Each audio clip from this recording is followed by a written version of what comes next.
Hey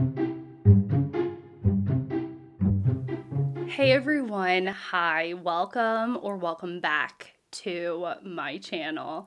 Today I'm going to be talking about mood reading. I have been hearing this term thrown around for years and I was trying to land on a definition. And as I was thinking about mood reading and what does it even mean to be a mood reader, I was like, why don't I just make a video about it and we can all talk about it together in the collective brain of booktube.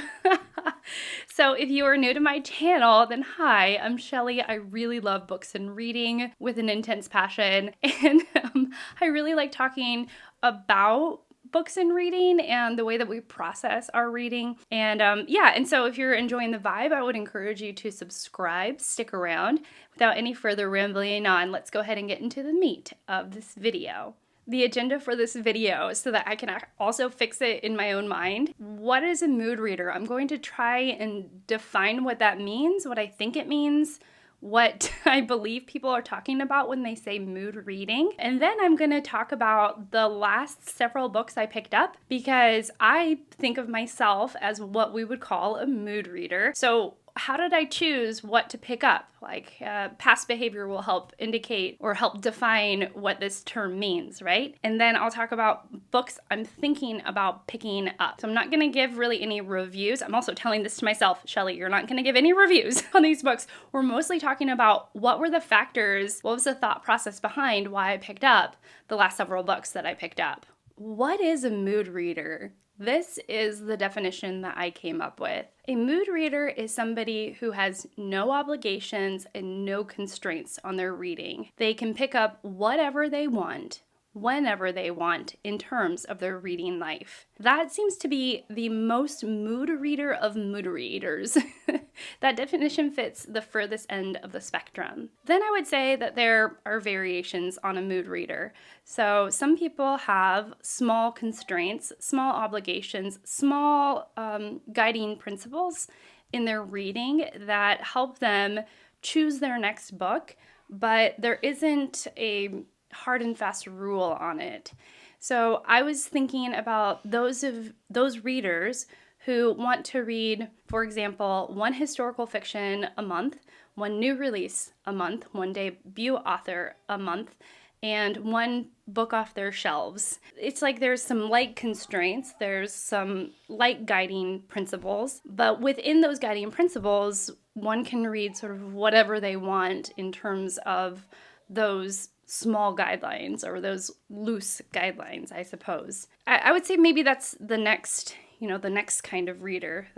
So on the very furthest end, you have the reader who reads whatever they want, whenever they want. Then there's the next kind of reader with whom they have a teeny bit of constraints. Then there's maybe even less of a mood reader in which they have larger scale projects, titles picked out, and I don't know if it necessarily goes in a linear fashion. I'm not really sure, but I would think that the next kind of reader is somebody who has several projects, a project, several things guiding their reading, maybe even specific titles picked out, and they're reading with those bigger goals in mind, but they're sort of reading what they want within the confines of their greater greater guidelines, I suppose. I think of, though Olive at a Book Olive is a little bit different, but she has like 24 nonfiction reads that she wants to read in 2024. I think that's her video, I'm not exactly sure, which is a larger project throughout the year, but she has some wiggle room because she reads more than 2 books a month. Another kind of reader that I could think of that fits a lot of you all and even me at certain points in my reading life, is the kind of reader who gets excited by prizes.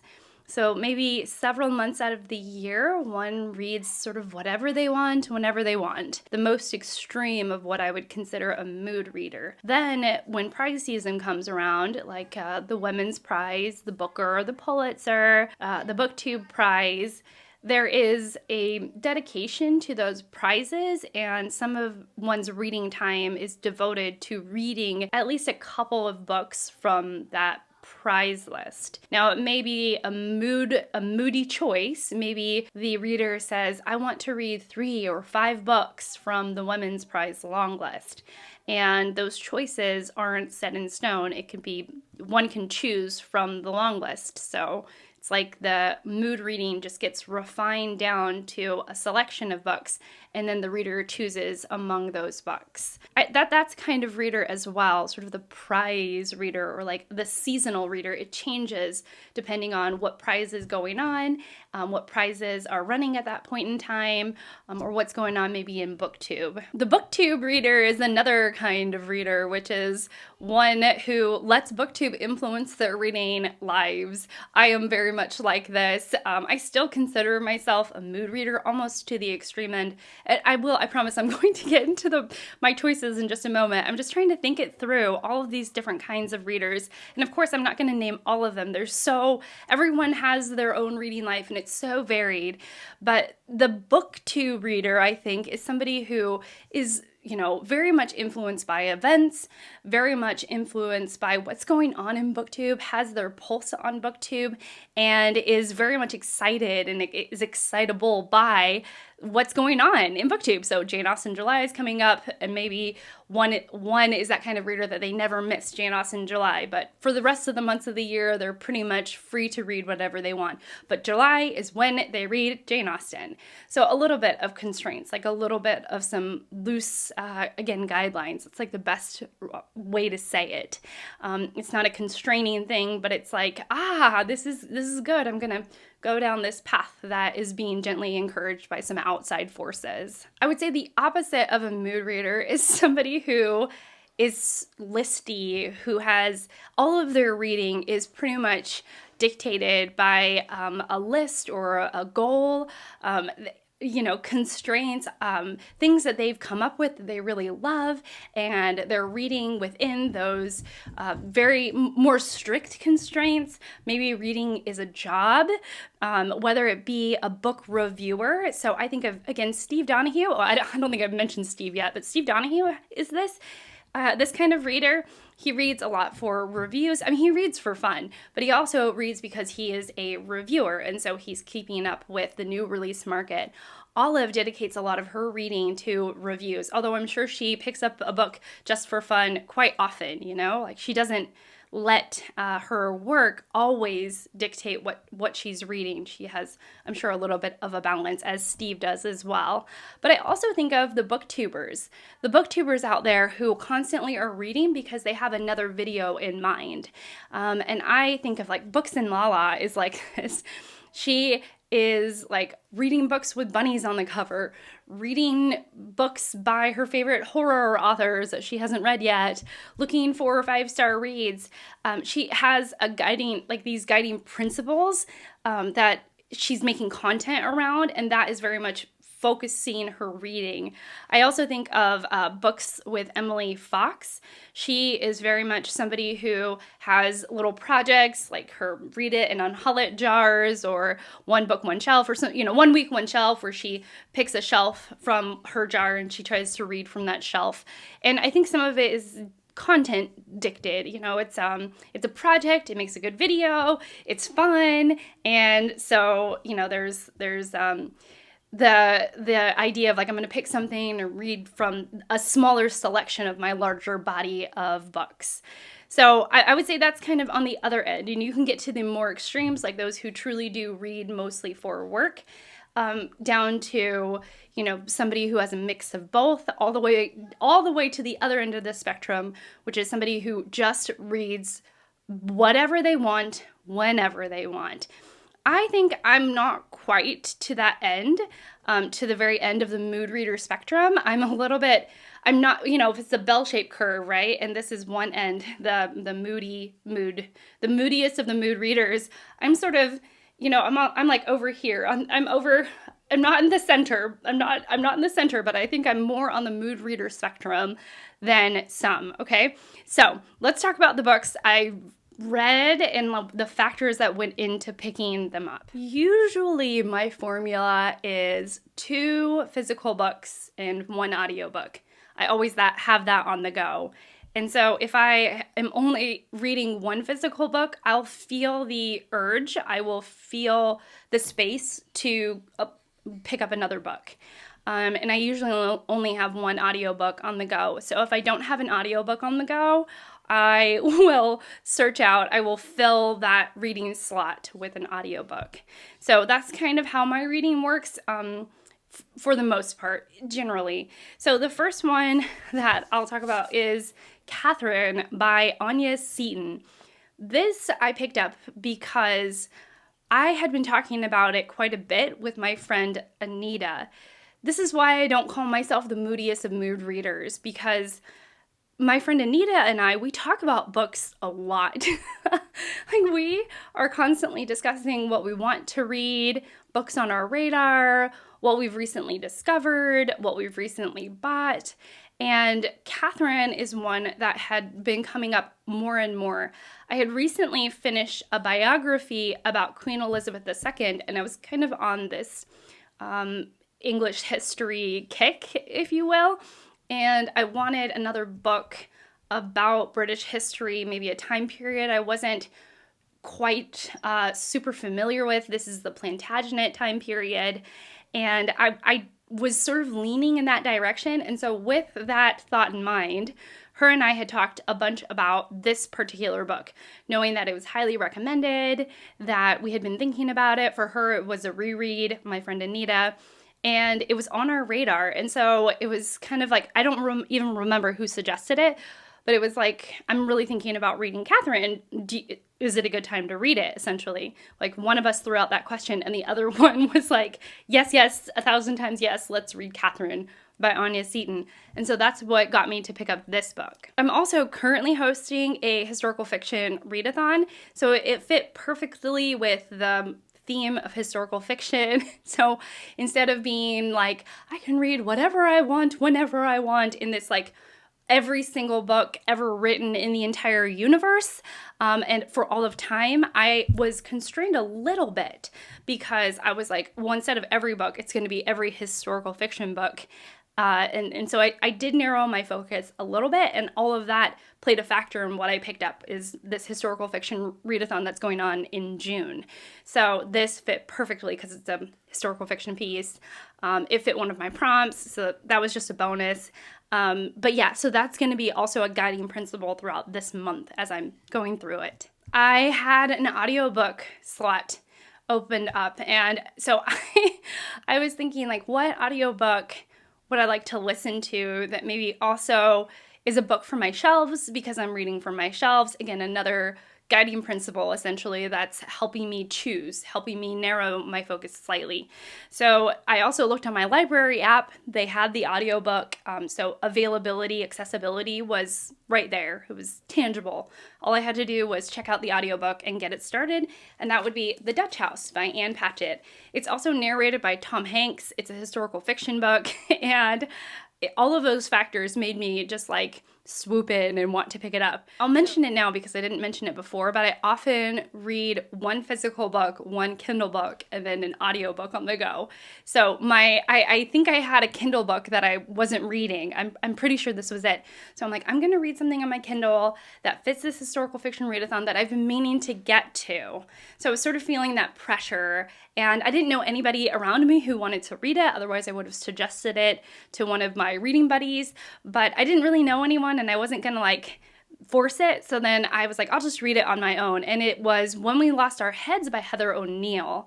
So I picked that up because I owned it on my Kindle. I only owned it on my Kindle. I figured I'll read it on my own again because I don't know anyone else who had some interest in reading it.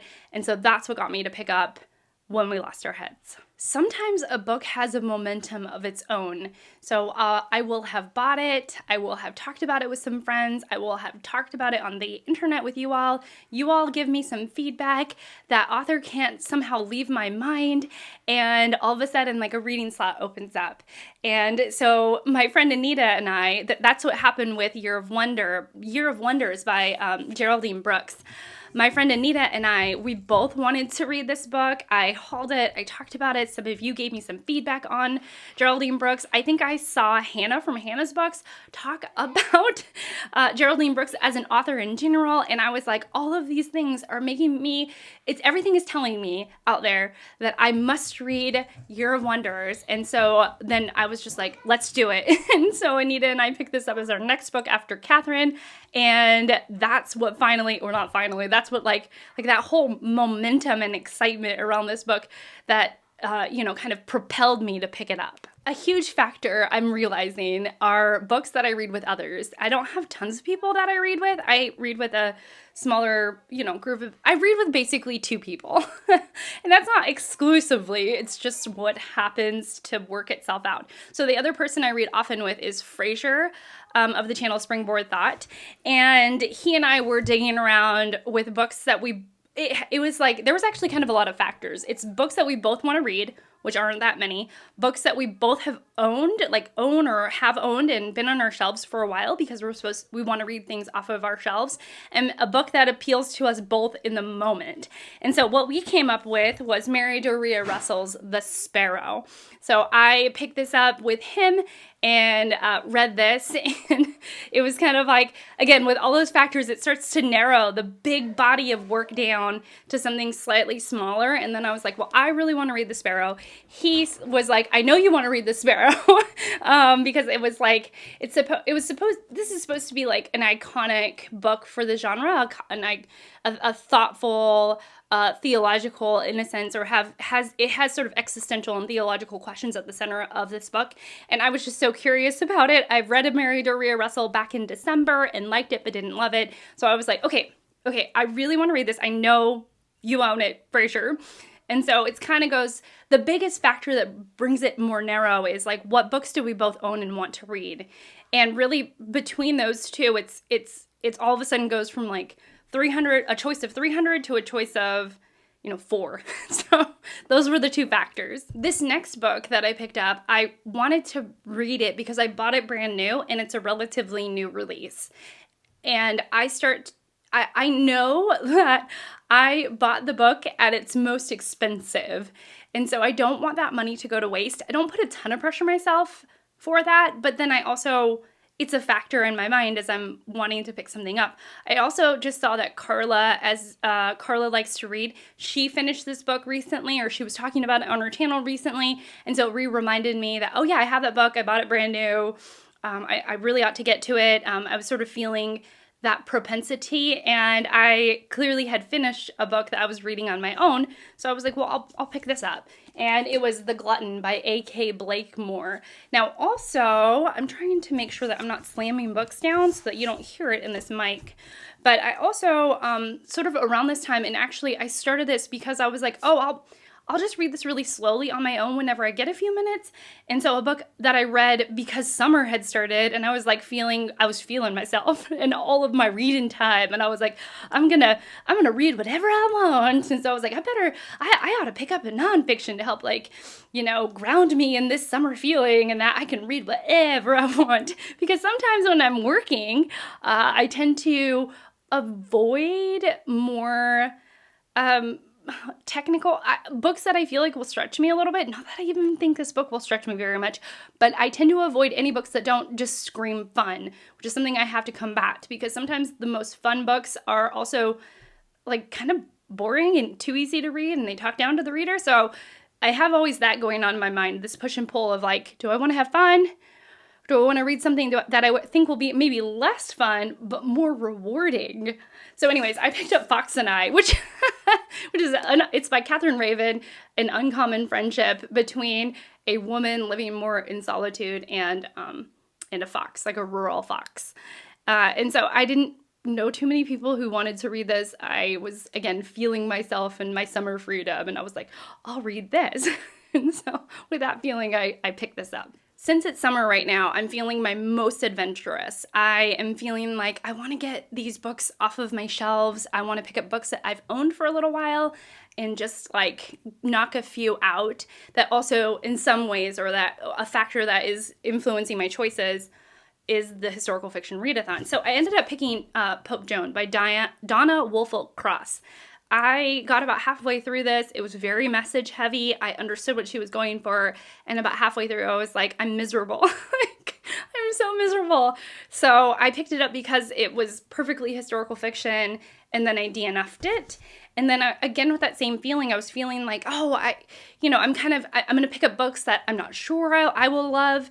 I feel like when I have less time and I'm more focused on that my reading is less, right? I want to focus on books that I think I will love because I want to make sure that my reading life is something that I love. But when I have more time and I'm getting through more books, I'm a little more adventurous, a little more loose in my choices. So with that looseness and that freeness, I decided to pick up The Wife by Meg Wolitzer, which again was another message heavy book, but one that I thought I could finish really quickly, and I did. It's really, really short. And so I picked it up and I just kind of flew through it to get another book under my belt. And that's what it was, again, that sort of free-floating feeling like, oh yeah, I should get to some books that have been lingering on my TBR. I'm getting through books super quick, so let's just kind of get this done, get her done, and then be able to move on. And so again, it was kind of like, I got her done, I moved on, and then I got to what I am currently reading, which is this. So I have my friend Anita and I, again, we finished Year of Wonders. Her and I had been wanting to read this book forever. And so we were like, it's historical fiction. We've been wanting to read it forever. Let's do it. And it's very much like both her and I, we'll start talking about a book, and you'll know that the book is it's getting some airtime in our friendship. And so the book is The Instance of the Finger Post, a chunkster, but again, I have more free time. I'm getting more read. So I was like, sure, of course, I'll do this 700-page book. No big deal, because I'll probably get through it much quicker this summer than I would during the school year. So her and I decided to read that. And then kind of going back to something that has its own momentum, like Year of Wonders. It's like, I had been thinking about this book. A couple of people commented about how great it is. I bought it at Barnes & Noble. I showed it to you all. I've been getting this feedback. I've been so curious about it. And all of a sudden I'm like, yeah, it has to be that. It has to be that. And so it is Wolf Den by Elodie Harper. Again, I had some space in my reading, a slot opened up. So I was like, yes, I'm going to read this. So this has been really good, and I've been really enjoying it. My priority read has been The Instance of the Finger Post. I am about 65-70% done, so I'm hoping to finish this pretty quickly. And at the moment I finish this, Wolf Den will become my primary read, and I'll get it done probably rather quickly. As I close the video, I will say the last little bit is what next. So right now, it's books kind of start to permeate my consciousness, and they start to take up space in my thinking.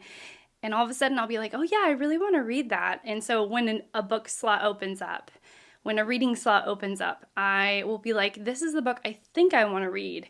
And sometimes I'll read the first couple of pages, and then I'll decide, no, no, that was not the vibe. And I'll go with something else that I had been thinking about. Or the opposite will happen. I'll start reading it and I'll be like, I'm really liking this. This is exactly what I'm enjoying. I want to continue the story. This has been on my mind, and I just want to continue with this reading. And so 2 books are on my mind for the next reading slots. But again, there's like a lot of time between when I finish a book, like between this moment right now, me thinking about what I want to read, and when an actual reading slot opens up. And in that time, there's a lot of factors that might permeate my own thought process. Like an event might happen on YouTube, or somebody might talk about a book glowingly that I have on my shelves, and I will all of a sudden want to pick it up. Or I'll watch someone's review and it'll influence my curiosity, or maybe I'll be gifted a book in between now and then, and all of a sudden I'll be like, I just want to read that. So there are things that, that time, it's really that time and what I'm doing with my time that allows me to change my mind. But the 2 books I'm thinking about, at least in this very moment, are Dorothy Dunnett's The Game of Kings. I really want to read this summer. It's just on my mind. It's the thing that I want to read the most. And I'm so curious about it. I think it will be, for lack of a better term, a 5-star read. I just think I have a great feeling about Dorothy Dunnett, and I want to read her. And then the other book that I'm thinking about, which would be more of like a silly, lighthearted, maybe I'll vlog my process, and it's only because this book is having this television series is having like a massive moment right now. And so I'm curious about the hype, because I'm often curious about what makes something popular, and is it really that good? Usually no, but it's okay.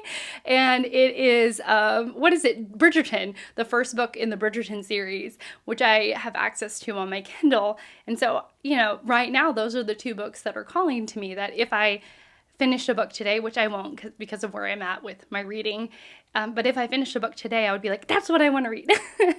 But since there's going to be a time between this moment right now in which I'm talking to you and when I actually pick up my next book, I don't really know how that time is going to shape my reading, especially since I consume a lot of bookish content. I read a lot of reviews. I'm following a bunch of lists. And maybe I'll read a couple pages from each of these books and be like, that is not the vibe I'm going for. I'm looking for something else. And so, that something else will be like what I actually pick up and read. Or someone, like a friend of mine, might be like, hey, I'm starting this book. I know you wanted to read it. Do you want to read it with me? And usually it's hard for me to turn down. So I'll be like, yes, 1,000 times yes. I would definitely want to read that with you. So it just depends on how things shake out. So yeah, tell me, what do you think of mood reading? What are your thoughts? I would love to know. And where do you fall on the mood reader spectrum? Are you so free floaty that, you're not going to be so free floating because you're watching this video here, which means that you interact with booktube. And so booktube, it has to be a small factor in your reading. Just by the fact that you are watching this video right now.